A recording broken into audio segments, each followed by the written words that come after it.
BPL special শোতে আপনাদের স্বাগত জানাচ্ছি। বিপিএল এর দলগুলোর 11 নিয়ে কথা বলছিলাম। গত ভিডিওতে কথা বলেছি ঢাকা ক্যাপিটালস নিয়ে। আমি আমার ব্যক্তিগত একটা 11ও দিয়েছিলাম গত ভিডিওতে ঢাকা ক্যাপিটালসকে নিয়ে। তো আজকের ভিডিওতে কথা বলবো বর্তমান চ্যাম্পিয়ন ফরচুন বরিশালকে নিয়ে। চেষ্টা করেছি একটা ব্যক্তিগত 11 সাজানোর, সেটা আপনাদের সাথে শেয়ার করব। তো গত ভিডিওতে ঢাকা ক্যাপিটালসে একটা উইকনেস বলেছিলাম যে তাদের স্পিন অ্যাটাকটা খুবই দুর্বল।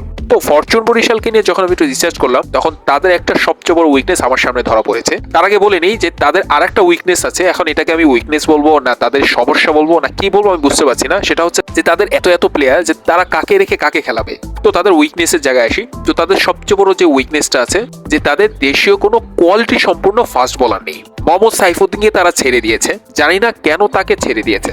গত আসরে যে চ্যাম্পিয়ন হয়েছিল ফরচুন বরিশাল সেখানে মোহাম্মদ সাইফুদ্দিনের অনেক বড় অবদান ছিল, যেটা তামিম ইকবাল নিজে স্বীকার করেছিলেন। অথচ এবারে আসরে সাইফুদ্দিনকে ধরে রাখেনি ফরচুন বরিশাল, কেন জানি না।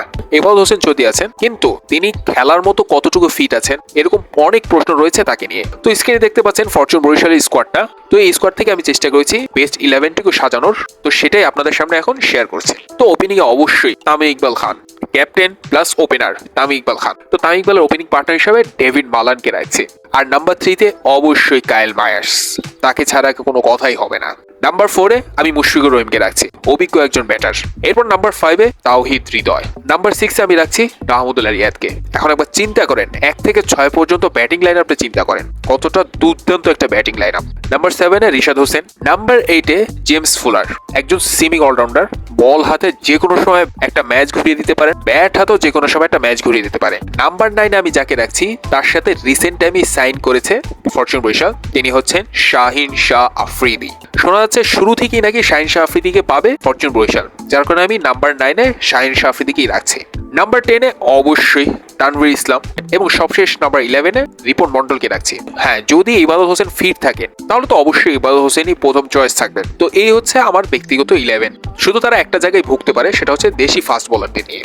ভুলে গেলে চলবে না এই দলের সাথে কিন্তু ডেভিড মিলারও যুক্ত আছেন। এখন তিনি কবে থেকে যুক্ত হবেন ফরচুন বরিশালে এটা এখন পর্যন্ত জানা যায়নি, যার কারণে আমি তাকে রাখিনি। কিন্তু ডেভিড মিলার যবে থেকে যুক্ত হবেন তবে থেকে এই দলটার শক্তি যে আরো কত বাড়বে সেটা কল্পনার বাইরে।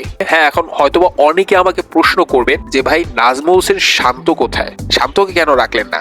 তো ভাই আমি আপনাদের একটা পাল্টা প্রশ্ন করি, আপনারা বুকে হাত দিয়ে আমাকে একটা প্রশ্নের উত্তর দেন। একটা T20-11-এ নাজমুল হোসেন শান্তকে আপনারা রাখবেন বলেন?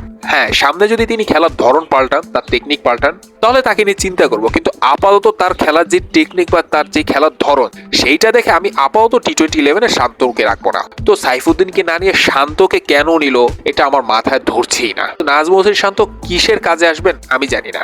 হ্যাঁ, নাজমুল হোসেন শান্ত যদি এখন সুযোগ পান ফরচুন বরিশালের 11-এ, এরপর ভালো খেলে যদি আমাকে ভুল প্রমাণ করতে পারেন তাহলে এটা অবশ্যই ভালো বিষয়, শান্তর জন্য ভালো, বাংলাদেশের জন্য ভালো। কিন্তু শান্ত যেরকম টেকনিক বা যেরকম মানসিকতা তাতে মনে হয় না তিনি T20-তে কোনো সুবিধা করতে পারবেন।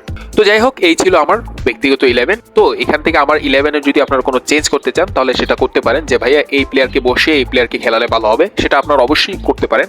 আর চাইলে আপনাদের নিজেদের একটা ব্যক্তিগত 11ও কমেন্ট বক্সে দিতে পারেন। তো আজকে এ পর্যন্তই। নেক্সট ভিডিওতে অন্য কোনো দলের একটা 11 নিয়ে চলে আসবো।